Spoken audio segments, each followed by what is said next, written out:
Nos acompaña Andrés Velázquez, que es ¿Eres director general? ¿Es el mero chicharronero? Bueno, primero, muchas gracias por la invitación, Jonathan, Alejandro.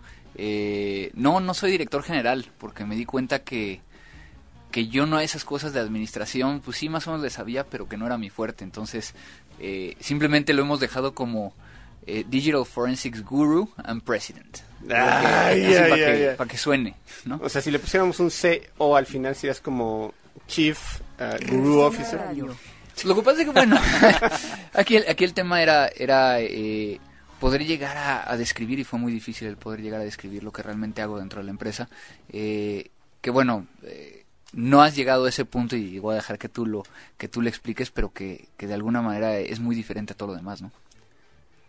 A ver, para la gente que lo escuche y que no sabe quién es Andrés Velázquez, seguramente han visto programas de televisión como Chespirito pero sobre todo como CSI. Exactamente. O como Bones o programas hay de muchos, tipos. ¿no? Ahorita está como de modita. Sí, exactamente. Entonces el señor es forense, vamos a decirlo. ¿Puedo decirte forense? Sí, claro. ¿Con quién te identificas más? ¿Con el cuate de CSI o con la chavita de Bones? Mira, yo creo que como me han etiquetado de alguna manera en los medios y en las redes sociales, pues soy el CSI de las computadoras. Entonces, hablamos de que, bueno, también hay ciertos elementos, y creo que lo habíamos platicado en alguna ocasión, que no existe un Grissom, no existe esta persona que conozca tanto al respecto. Mi área de especialidad es únicamente el tema de cómputo, ¿sí? Todo aquel dispositivo que tenga una memoria.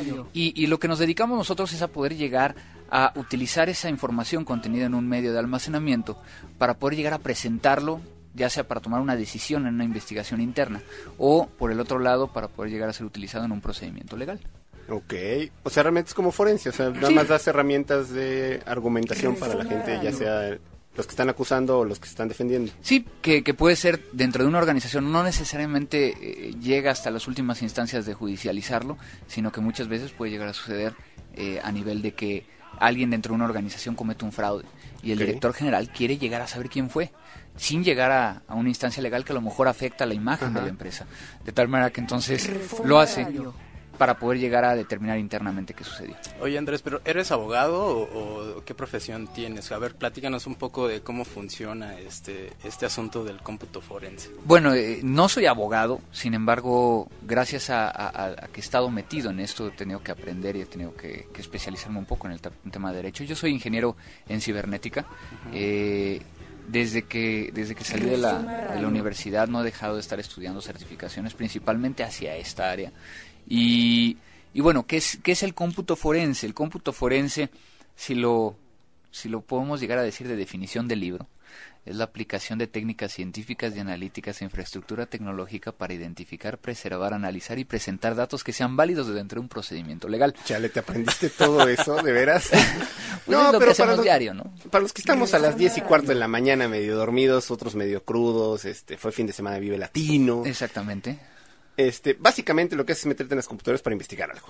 Sí, o sea, utilizar la información que está dentro de una computadora para poder llegar a investigar, ¿no? Con una gran ventaja, las computadoras no mienten. O está o no está. De tal manera que entonces brinda esa posibilidad de llegar a entregar algo que sea un hecho fehaciente y que pueda llegar a vincular los actos de una persona que está frente a una computadora con lo que se está ejecutando como acto, ¿no? Oye, tú que digo, no te voy a pedir nombre, pues seguramente firmas contratos de confidencialidad con tus clientes, pero en tu experiencia, ¿dónde tienes más chamba? ¿En el gobierno o cuestiones así de, oye, mira, chécate esta compu que agarramos de ciertos delincuentes? ¿O con las empresas de, mira, tuvimos un fraude, atínale quién fue? Pues mira, ha sido de los dos y han sido como por oleadas. Actualmente ahorita Mática trabaja, ahorita acabamos de montar un laboratorio bastante grande en Colombia, estamos montando uno en Ecuador, en Paraguay, en Perú, entonces, bueno, y aquí en México. Entonces tenemos mucha chamba del tema de asesorar y generar consultoría en el tema de creación de un laboratorio de investigación de delitos informáticos. Pero eso mismo está sucediendo, por ejemplo, en empresas del área petrolera en Sudamérica. Nos están contratando para crearles sus unidades y que internamente ellos puedan llegar a investigar. O sea, capacitarlos y hacer Que ya no tengan que pagar a ti, sino que lo hagan por dentro. Exactamente, que a final de cuentas a nosotros nos conviene, ¿no? Por temas de Chirrió, ¿por qué? reacción. Lo que pasa es que luego no tienes el tiempo suficiente Ok. y de trasladarte o tener a alguien ahí todo el tiempo para Ok. poder generar todo esto. Y lo que hacemos son mezclas Reforma Radio. que nos permiten llegar a que ellos reaccionan y a lo mejor nosotros analizamos, o ellos hacen la primera reacción y el análisis inicial y después, si se sale de sus capacidades, viene para acá. Ahora, en el tema de investigación, que es un poquito más del tema que comentas, hemos trabajado con prácticamente muchas procuradurías en México, Ok. temas como Interpol y ONU a nivel internacional, y que sí hay en el área gubernamental una Reforma parte muy Radio. importante. Ok. Sin embargo, también banca a nivel privado, Ok. empresas medianas, e incluso una pregunta muy repetitiva que me hacen es, hemos podido llegar a ayudar a personas físicas. Alguien que de repente cuando llega se da cuenta que le volaron, no sé, 100,000, 200,000 pesos de su cuenta bancaria por medio de internet y que nos piden ayuda para hacer toda la O investigación. sea, tú atiendes a Reforma quien Radio. te llame. Pues tratamos de ayudarlos, ¿no? Ok. O sea, a final de cuentas, nosotros, volviendo al tema de que las computadoras no mienten, yo no puedo crear evidencia. A final Ok. de cuentas, está o no está. Oye, Andrés, y cuéntanos un poquito cómo es este proceso de hacer una investigación, por dónde inicias, cuáles son los elementos que tomas en cuenta para hacerlo. Pones una cinta amarilla que dice CSI en el lugar de... Bueno, tú sabes que tenemos de esas cosas, pero no las utilizamos siempre. Pero No siempre, no siempre. A veces sí, no, hay que decirlo como es. A veces es importante llegar a generar un poco de estrés dentro de una organización, porque eso también te permite llegar a que una persona pueda llegar a cambiar su estado de ánimo y que visiblemente sea el primer sospechoso. O sea, si tú llegas a su lugar y dices, a ver, te voy a poner una cinta, párate de tu lugar, esta computadora está bajo reserva intergaláctica del Reforma departamento de Radio. forencia, y si la gente, o sea, tú ves cómo la gente se pone nerviosa o... O sea, utilizan argumentos hasta psicológicos, ¿no? Claro, digo, a final de cuentas tiene que ver con criminalística. Claro. Entonces te das cuenta que a lo mejor dos personas a 2 lugares de distancia empiezan a hablar entre ellas, empiezan a ponerse nerviosas, empiezan a sudar, empiezan a moverse de su lugar. Pues hay algo ahí que Empiezan lo a gritar, mejor yo no fui, y se salen corriendo por una ventana. puede llegar a ser algo importante. Regresando a tu pregunta, Alex, con el tema de, bueno, ¿cómo se hace? Son precisamente los 4 pasos que habíamos comentado, ¿no? Identificar cuál es la mejor forma de llevarme la evidencia. Porque pensaríamos que simplemente llego por tu computadora, me la llevo y listo. Pero ¿qué pasa, por ejemplo, con un teléfono celular? ¿Lo apago? ¿No lo apago? ¿Cómo le quito la señal? ¿Cómo lo mantengo íntegro? Entonces hay ciertos elementos que hay que saber. A tal grado que, por ejemplo, hay algo muy interesante que se llama el Catch 22. El Catch 22 es una novela gringa que establece que cualquier cosa que tú le digas a una mujer, tanto para bien como para mal, puede tomarse para mal. Okay. Entonces va a generar algún tipo de daño. Entonces, Ok. lo mismo pasa con las computadoras. Una computadora está encendida. ¿Cuál es el primer cable que desconectas? Pues el de la luz. Genera un daño porque entonces pierdes memoria, pierdes procesos, pierdes conexiones. Okay. El de red, pierdes conexiones. Todo te genera un daño. Entonces no lo mueves, son simplemente... El quitas a la tema gente. es, no, va a generar, sabes que va a generar un daño y entonces como examinador forense digital tienes que buscar cuál es el procedimiento en ese momento que te va a generar el menor daño y que el resto, o sea, el daño que sí se haga, lo puedas llegar a documentar. Entonces ese es el primero. Suena muy aburrido. Esa parte es un poquito aburrida. Después viene la parte de preservación. Nosotros no trabajamos sobre el medio original, sino lo que hacemos son copias exactas, que son conocidas como imágenes forenses. Ok. Esas copias son desde el primer sector hasta el último O sector. sea, fotografías al cadáver. De alguna manera sería... O lo clonas, mejor dicho. Podría llegar a... No se hace ese proceso en la vida real, vamos a dejarlo así. Pero entonces viene un tema muy interesante técnicamente. ¿Cómo compruebo que lo que originalmente tengo como evidencia es exactamente igual a la copia o imagen forense que estoy generando? Y lo que hacemos es utilizar matemáticas, algoritmos matemáticos. Puedo llegar a comparar que son exactamente iguales. El tercer paso, el análisis, que más allá de las herramientas es el conocimiento que puede llegar a tener un examinador, para finalmente llegar al cuarto paso, que a mí es el que más me apasiona: presentación. Apuntar con el dedo. No tanto eso. ¿Cómo le explicas a alguien que no habla acerca de computadoras qué fue lo que sucedió dentro de una computadora? Considerando que, por ejemplo, exportar de Excel a Word no es sacar del país.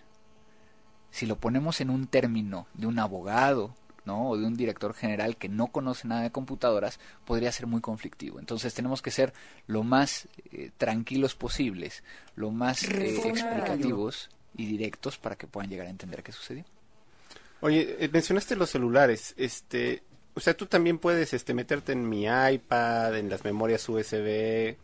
¿Cómo le haces cuando no es una computadora lo que se llevó la información? Existen muchas maneras, ¿no? A final de cuentas, hoy en día todos estos pequeños dispositivos se nos olvidan que son cajas negras que tienen una gran cantidad de información. El tema es, mientras yo tenga acceso físico al dispositivo y los cables o los elementos necesarios para poder transmitir de alguna manera íntegra la información hacia afuera, puedo llegar a hacerlo. En este caso, en celulares, por ejemplo. En un celular no existe dispositivo más personal. Si ahorita yo les quitara sus celulares, ¿qué podría saber de ustedes? A ver, Jonathan, préstanos tu celular. Sí. Entonces, lo dejaba. Son de los temas porque a final de cuentas, pues un celular se comporta como una computadora ya. Y entonces, si sabemos que en una computadora, si nosotros borramos información, realmente no se elimina, ¿qué pasará en sus teléfonos celulares? Oye, a ver, aquí un consejo. La verdad es que todos queremos hacer fraude de alguna manera, en alguna razón, y no queremos encontrarnos contigo atrás de nosotros en la oficina. Uh-huh.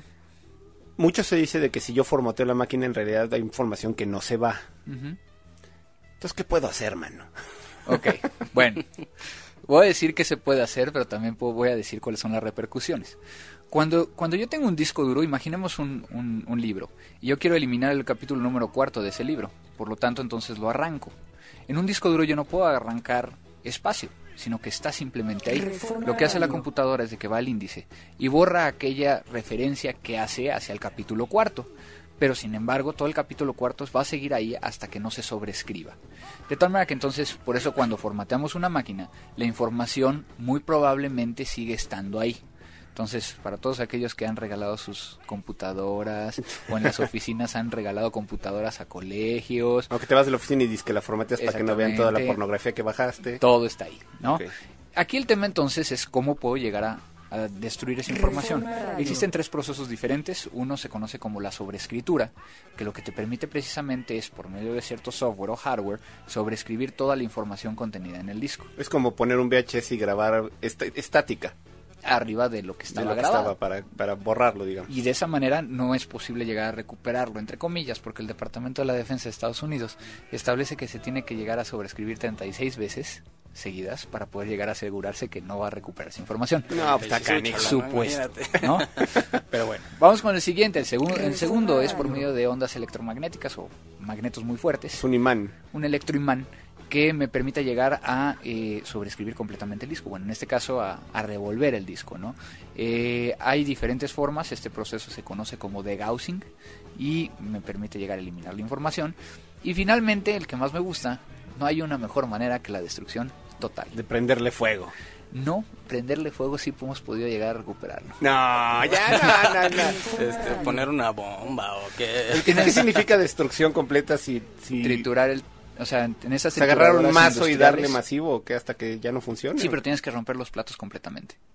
Oye, ¿en serio? Si le han prendido fuego y han encontrado después. Pues lo que ha sucedido, y no es secreto, lo que sucedió, por ejemplo, en las Torres Gemelas, aún así con los incendios y con lo que cayó encima, las carcasas sí se veían afectadas completamente, pero dentro los platos estaban intactos. Reforma Radio. Ahí está, ¿no? Ni estrellándole un avión. Oye. Es muy difícil, ¿no? A final de cuentas. Ahora, es muy importante. Si ustedes bajan a nivel organizacional una herramienta de estas para sobreescribir su disco y no está autorizada dentro de las políticas y demás, en el Código Penal Federal, artículo 211, en el bis 1, dice que a quien destruye información contenida en un sistema de información protegido por un mecanismo de seguridad. En este caso, tú estarías borrando información que indirectamente es de la empresa, por lo tanto tú podrías llegar a estar de 6 meses a 2 años en prisión. Ya ves si eres abogado. Bueno, no soy abogado, pero me sé la ley. Oye, pero eso aplicando en una oficina, pero digamos mi compu, porque yo se la voy a vender a mi mamá y no vaya a ser que mi mamá se le dé de forense de pronto. Déjate de vendérsela a tu mamá. ¿Cuántas veces no hemos vendido algún dispositivo vía estos sitios de subasta? O incluso vamos y la vendemos en cualquier lado, ¿no? Entonces... tratemos de que eso sea algo que hagamos siempre, ¿no? Y dentro de las organizaciones, el clásico. Llega la nueva computadora para el director general. La que tenía el director general, ¿quién la va a tener? El de abajo. ¿Y qué le hacen? Simplemente la formatean. Podría llegar el de abajo. Llevársela con alguien como tú. Y decirle, sácale lo que tenga aquí. Hay muchos lugares donde te pueden llegar a recuperar la información. No es tan difícil. Oye, bueno, nada más para retomar, ¿hay alguna herramienta que aconsejes, no para el caso de fraudes, no, sino para, por ejemplo, esta cosa de vender mi laptop, o que vendo mi iPad, o que vendo mi celular, que es muy común el rol de celular, para que la gente esté más o menos tranquila de que sus conversaciones con sus amantes por Messenger nadie las va a ver? Bueno, aquí el tema yo creo que sería darles opciones, ¿no? Una de las buenas opciones que estamos haciendo nosotros y que continuamos haciendo pruebas y hemos visto que han salido satisfactoriamente son herramientas como Eraser. Eraser es de software libre, es decir, lo pueden llegar a descargar completamente gratuito, tiene ahí su licencia y lo pueden llegar a revisar. Esto les permite llegar a instalarlo en su computadora y en el dado caso que vayan a requerir vender su computadora, ahí necesitarían 2 computadoras, una donde va a estar corriendo el aplicativo y conectar el disco duro como esclavo en una segunda. Ahora también hay un CD, que ahorita no recuerdo el nombre, pero se los hago llegar vía Twitter, que simplemente colocas el CD y muere. Y adiós. Entonces es una muy buena opción porque entonces nada más consigues cómo quemar el CD y con eso puedes llegar a sobreescribir el disco. Oye, ese es en el caso de las computadoras, pero de un teléfono, por ejemplo. A ver, préstale tu teléfono. Para un teléfono. No, ya tiene el tuyo, Jonathan. Un teléfono es más difícil. ¿Por qué? Porque no es un dispositivo tan fácil de acceder a él. Claro. Lo importante aquí es de que ustedes sepan que muchos de los nuevos teléfonos ya traen tarjetas de memoria. Entonces sobrescriban la tarjeta de memoria como primera parte. Y principalmente cuando hablamos de smartphones, todos los smartphones, ya casi todos, tienen una opción de sobreescritura. Los teléfonos normales, ¿no? los de gama media. Vamos a decirle. Para que no se ofenda nadie que tenga uno de Oxxo. Exactamente. Esos es más difícil. Ahí sí no va a ser posible llegar a sobreescribir y borrar absolutamente todo, ¿no? Digo, pero que en un smartphone es donde realmente almacenas más información que en uno de gama media. Claro, ¿no? pero ahí tienes, por ejemplo, en el caso de se pueden decir las marcas, sí, los generales, ¿no? BlackBerry tiene una opción que se llama Wipe de seguridad, que lo que va a hacer es sobreescribirte todo el teléfono. Okay. En el caso del iPhone también tiene la parte de sobreescritura. En el Android no he encontrado la opción dentro del sistema operativo, pero creo que hay una aplicación que te puede llegar a permitir hacerlo. Muy bien.